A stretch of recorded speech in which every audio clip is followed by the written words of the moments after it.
morning. Welcome to Sacred Enzyme. I'm Stacy. I hope you're doing well today. So today I want to expand a little bit more upon the last couple videos that I've done. I was talking about this Fibonacci spiral and how different archetypes and different planets have to do with this timeline that we're in right now and the end of this cycle, and how we can progress out of the cycle that we're into and go back to Christ consciousness, walking the earth. So what I wanted to talk about is, when I started thinking about this and really focusing on this, I started realizing all of the patterns. And one of the things that I've noticed is that it's just as human development is moving and repeating cycles here. And each cycle emphasizes a dominant archetype or a dominant function. So hear me out. So we always have this balance of good and evil, right? That they talk about in all of this scripture and everything else. You've got this duality that's always a struggle. Okay, so let's think about it this way: that there's always two opposing forces that are jockeying to take the center stage in the story, because there's always options, right? There's always outcomes for every action. There's another reaction. Everything always brings you back, even though it may take longer. Okay, so let's think about this. So if enough people embody a particular function, let's use, for an example, the American Revolution in 1776. Okay, so I went back and I've been reading family letters, and I'm pretty convinced from what I've seen is that the Randolph family, which was Continental Congress, which was the presidents before George Washington, those were my family members. They were trying to embody a particular archetype for the country, and that was personal and state rights. Personal and state rights. Then there was another archetype that was trying to take the field, which was just the opposite. It was government rights, government control, banking system, all of these things, property rights. We had these two opposing forces at play. We had a possibility of bringing back Christ consciousness, right? This was what all of these schools of thought were: College of William and Mary, the Jefferson Bible, all this stuff. They were trying to bring back an enlightenment phase. Pasquale Randolph, he was a spiritualist. So you have to look at this through a broader spectrum of lens. And when we do, what's interesting is that we're the creator of this whole reality. So let's go on for here. So when you have two different forms of function always manifesting as options in our field, whichever one is focused on by the masses is what takes the stage, okay? So it manifests collectively, but there's always traces left behind, guys. So I connected in my mind that Jacob's ladder is basically this Fibonacci spiral, this Fibonacci sequence. Both describe progression through levels of awareness, okay? A ladder is a step-by-step ascent, and a spiral is continuous growth that revisits earlier stage of a higher level. Okay, so if everything runs in cycles and archetypes don't appear once, they keep reappearing over and over, guys. This is why we have all these stories. We have the Tyr, we have the Fenrir, we have the Odin, we have all of the other myths and legends that talk about you have these opposing forces all the time, and then they keep coming around. So we have the option to grab any of these archetypes that are in the field that are presenting themselves and manifest them. So you have to look at predictive programming and everything in a totally different way, because if you get to thinking about it, and many people get to thinking about it, that's what takes the field. That's what takes the field. So I started thinking about these saints, and I noticed that there were 3 clusters of these saints in the past. You have a cluster of around like the 2 to 400 area, the 11 to 1500 area, and then the 17th through the 1900. Well, there's a reason for that, guys. It's because there were 3 opportunities to take the world back into Christ consciousness. It presents itself quite often. So whatever the field, waves where certain archetypes become dominant enough to produce recognizable individuals in these time periods that can push this archetype forward. Does that make sense? We have one person that will embody an archetype completely, and that can manifest into our reality. Like, look what Trump's doing right now. He's a wild card. He's a wild card. He's potentially, trying to bring forth what they're calling the apocalypse, right? Rapture, whatever you want to call it. Some people are saying, oh, no. Trump's just playing 4D chess. I don't think Trump has it in his brain to play 4D chess. He's huge, an egomaniac, if you want to ask me. And he'll do what anybody, if somebody tells him he's pretty all day, I think he'll be like just fine going along with whatever, honestly. So I think that these saints were visible expressions of the dominant function of that cycle. That, like, you had these key people like Martin Luther and St. Augustine and all of these. They were bringing an archetype back into the field, guys. Now, whether or not the collective seized this archetype and manifested into reality is one thing or another. Some people did. But then you have an opposing force, right? You have all these people being burned at the stake. You've got the Templars being strung up and killed and murdered and all of these things. It was a way to squash the archetype and to overlay a different archetype into the field and take the dominant field where the masses embody a mentality that creates the reality. Does that make sense? So this model that I'm going with, evidence wouldn't be one thing. It would be patterns across categories, guys. We've got clusters of similar figures in these time phases. We've got places. We've got repeating patterns. We've got star forts that are named after saints. We've got all of these old Catholic churches that are tied up. And the one thing that I really found super interesting, and I don't have the book in here, is in the in this book that I have that's about the history of Lake Wales, St. Anne Shrine. And anybody that watches the channel regularly knows that I am so bird dogging St. Anne Shrine. I'm bird dogging St. Anne Shrine because I know in my heart and in my soul that there is more to that place that meets the eye. And if you look into the Lake Wales history, there's pictures of what the inside of that church looked like, and the inside of that nunnery looked like before they burned it down in the 50s. Okay, and that was the other thing, and I'll get to that in a second. But on the altar in St. Anne Shrine in the old Catholic church that was there for the nuns, there's a picture or a model of a small church, a small model of a very heavenly Jerusalem-looking church. It's got all the spires on it, and it's very ornate, and it reminded me of something you would see in France, like the Monty. I'm like going so blank today. My brain is so tired. Oh my gosh, you know the main church, Notre Dame. Gosh, I'm so sorry. We got brain farts today. The Church of Notre Dame. And the Church of Notre Dame, you'll see it's very ornate. And it looks kind of Gothic. Well, I think that these were a particular time, the 11 to 1400s. But I also think that some of these places were left over from the 2 to 400 period. Hear me out. Okay, in the 2 to 400 period, you have a lot of churches that were built out of coquina rock and things that were predating these bricks and whatnot. So we have an earlier cluster of 2 to 400.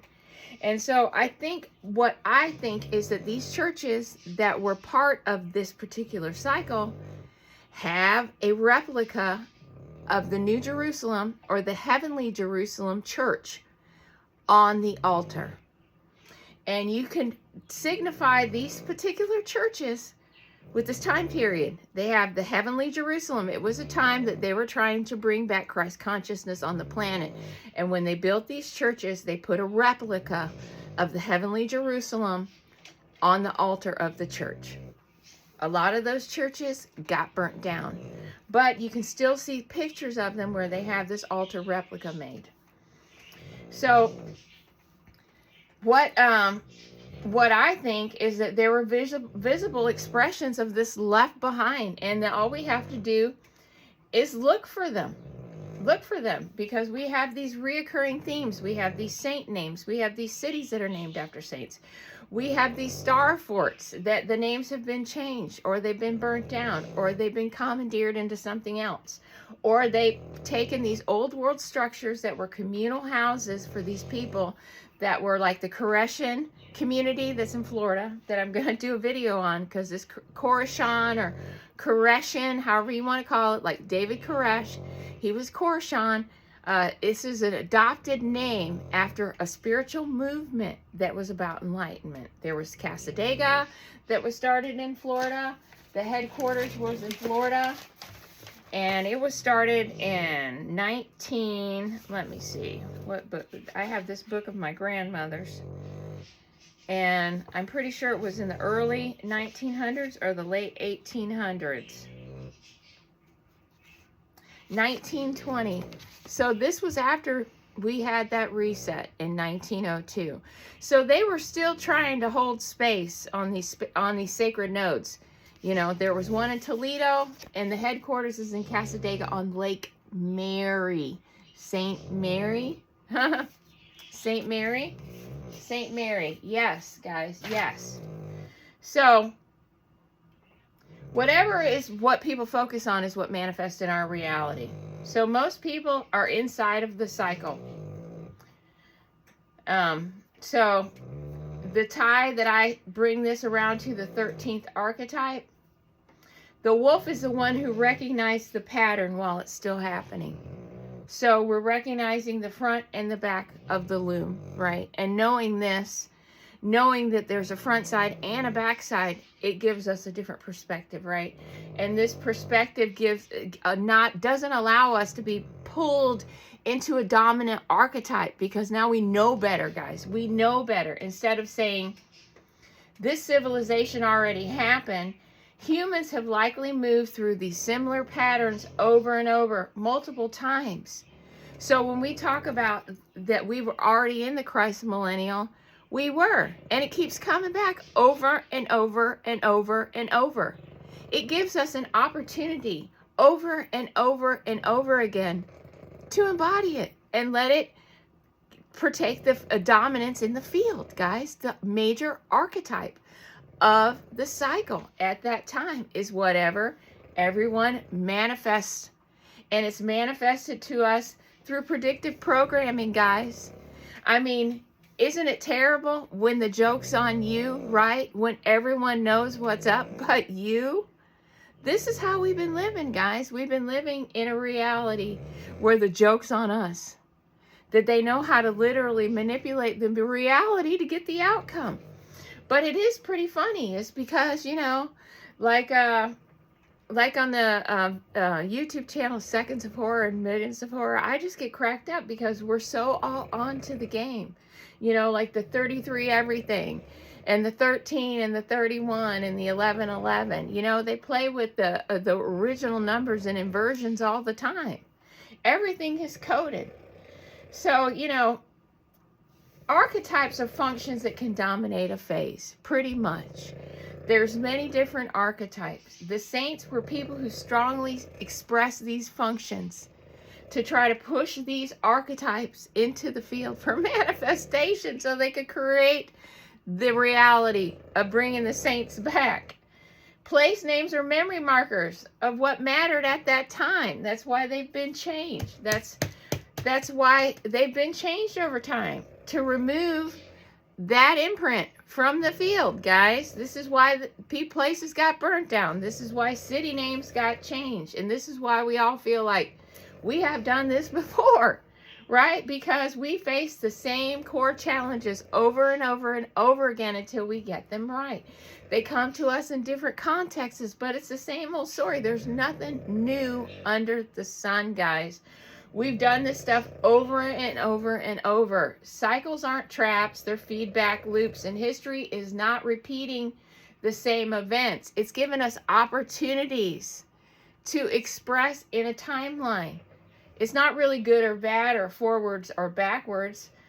It's what archetype is going to be embodied and reign supreme. So in 1776, it was a clear branch point, guys. We had archetype A, which was sovereign local. This is liberty, self-rule, distributed power, bottom-up organization, guys. I really think this was what the archetype was for the Statue of Liberty, but it's been inverted because we had archetype B that was introduced, which was the system.